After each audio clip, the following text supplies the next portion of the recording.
Welcome. You're listening to Light in the Battle, and today we're talking about something that sounds simple but is actually extremely hard when you're a trauma survivor or a neurodivergent parent or both. Staying present with your child when you're overwhelmed. And overwhelmed, I don't necessarily mean crying on the floor, screaming. It's the more subtle kind. It's the day-to-day reality of, your brain is foggy. You've got your child stimming over there loudly, you're pacing.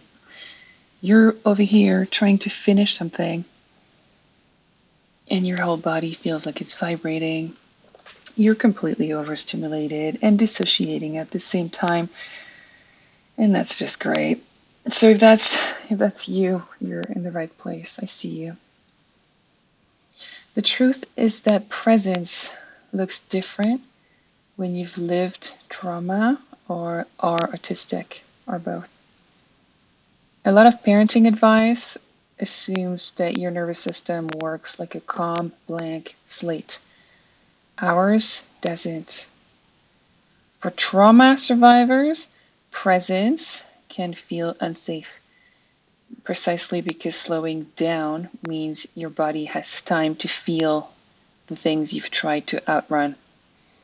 And for autistic parents, presence can be physically difficult because your sensory system overloads faster than average. And none of that's a moral failure, it's a bandwidth issue. This is a matter of not having the bandwidth to deal with things sometimes. You're definitely not uninterested in your child, it's your brain is protecting you. So overwhelm does not mean you're a bad parent, it means you're full. And here's what nobody really says out loud. Sometimes your child's innocent stimming can absolutely overload you between the verbal loops, the pacing around the place, that constant movement in your peripheral vision, the clicking, the humming, the tapping, all those sudden bursts of sound, and then the unpredictable energy shifts. Sometimes even just looking at the movement is too much. I was sharing in another episode, there have been moments where I've had to just close my eyes or cover my ears or put on my headphones while my, noise cancellation headphones while sitting right next to my child, not because I didn't want to be with him, but because my nervous system was maxed out. So if you're doing that, you're not alone. You're definitely not failing. You're protecting the connection with your child precisely by preventing a shutdown. Now let's think about micro presence. Micro presence, it's what good enough connection looks like. We're not looking for long, calm, uninterrupted moments. In our reality, those just don't happen. We're looking for micro presence. 10 seconds of focused connection at a time. So things that might look like, depending on what your child is open to, some kids don't want you to talk to them, some kids don't want you to look at them, some kids don't want to be touched. It really depends on your child's sensory needs.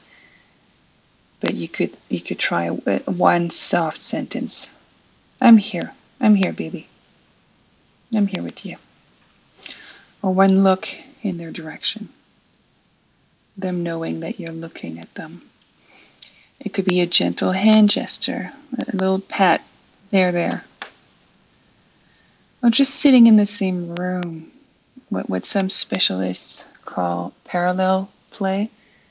So your kid might be, Sure, he'll be rocking back and forth, but he's somewhat sitting on the sofa reading, and you would be sitting next to him reading your book.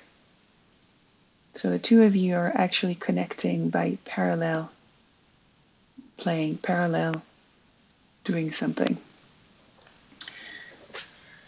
It could be another example of micro presence is just a very small smile when your child makes eye contact with you, acknowledging their play. Oh, wow, that's a really nice toy car you were building with your Legos, whatever. So, yeah, narrating what they're doing for a few seconds. So, all of these small moments, I'm talking tiny things here. Whenever you're using one of those, your child feels connected, even if you are not fully regulated.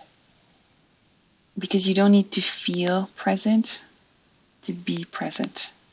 You don't need to be fully regulated for your kid to sense that connection, which is crucial for his development. Here's a simple grounding technique that works mid-overload. So it's a grounding tool that works whether you're autistic, overwhelmed, dissociating, whatever. What really works for me when I'm in the middle, like I feel, a shutdown coming, or I'm overwhelmed. I'm going to name one thing that I feel physically. So, for example, right now as I'm recording this, my legs are crossed.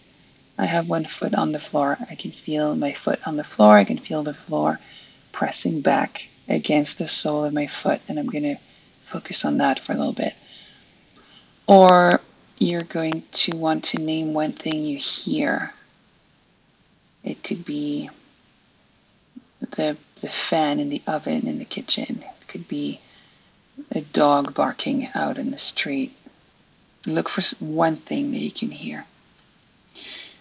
And then you name one thing you see. Name it, describe it. What you're doing when you do that, I think we talked about this in episode 12, is you're forcing your brain out of survival mode and into sensory mode, because your brain cannot do both. So if you're intentional about bringing the brain back into sensory mode, you're forcing it out of survival mode. And these are tiny things, but it's enough to keep you from emotionally checking out. Now, here's a word for the moms who feel guilty about being overstimulated. You can fiercely love your child and still get overstimulated by them. Both things can be true. You're carrying trauma. You're masking. You may have been masking for many years. You're navigating sensory overload. You're trying to break cycles, parenting cycles, that your body never learned how to break. All of that's exhausting, and still you show up. You're here. You're listening to this. You're looking for solutions. You're looking for perspectives. Clearly, you're a parent that keeps trying, because your child doesn't need a perfectly regulated parent. I don't think any of us are perfectly regulated at all times. But we need to be parents who keep trying one small moment at a time. And that's what you're doing. And that's what builds security. Thank you for listening to this episode. If this has helped you feel less alone, please consider following the show or leaving a small rating or comment. It will genuinely help other overwhelmed moms find the space. And remember, presence is not perfection. It's attention given in small doses through a tired but open heart.